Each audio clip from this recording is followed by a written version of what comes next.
Aktar minn xarejn ilu l-UHM Voice of the Workers kienet ordnat lil membri tagħha fih dan il-Malta Public Transport sabiex jirrifjutaw li jobdu ordnijiet biex jiċċertifikaw karozzi tal-linja bħala tajbin triq meta ma kinux.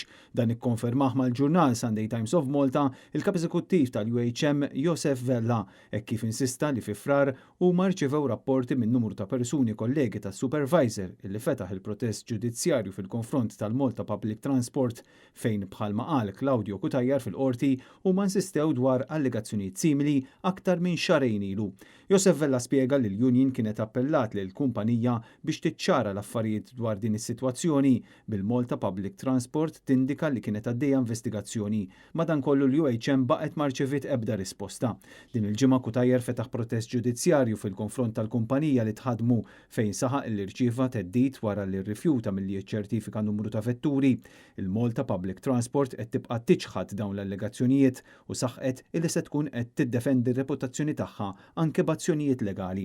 Intant f'telefonata li saret waqt il-programmi li mexxa s-sibt filgħodu l-preżentatur Endru Azzopardi, il-kap eżekuttiv ta' Transport Malta Mark Mallija qal li 5 mill-11 tal-linja li ġew msemmija fil-protest ġudizzjarju li tressaq din il-ġimgħa kellhom biss ċuċati żgħar.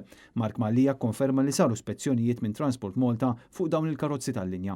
Madankollu wieħed ma jistax ma jinnotax id-diskors kontrastanti mhux biss tal-impjegati iżda tal-kap eżekuttiv tal-UHM Josef Vella li qed jinsisti li rċeva numru ta' rapporti minn numru mhux speċifikat ta' ħaddiema li l-koll għandhom il-verżjoni tagħhom ta' qabel.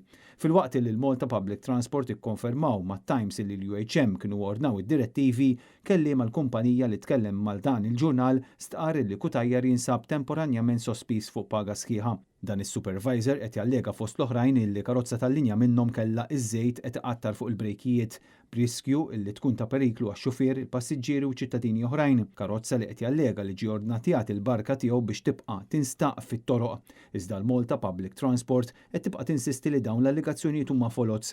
Il-Ministru responsabbli Chris Bonnet minnaħa tiegħu farfar dan l-iskandlu billi bl-aktar mod ċar qal illi ma jifhimx. Mechanic minix, jiġifieri jekk ħanibdew ikollna l-esperti li diġà qegħdin jagħmlu ġudizzju fuq il-brejkiet tal-karozzi tal-linja, tajjeb illi f'dil kamra għandna min jifhem daqshekk. Fil-protest ġudizzjarju firmat mill-avukati Jason Azzopardi u Chris Bużjetta ġew preżentati ritratti bħala prova tal-ħsarat f'diversi vetturi. Fil-waqt li Josef Vella spjega li l-Union se tibqa' spalla ma' spalla mal-ħaddiema u stqar li l-UHM mistennija jkollha laqgħa mal-management tal-kumpanija u insista li l-kumpanija għandha tinforma lill-Union dwar l-iżviluppi tal-investigazzjoni interna li kienu qalulhom li se jagħmlu.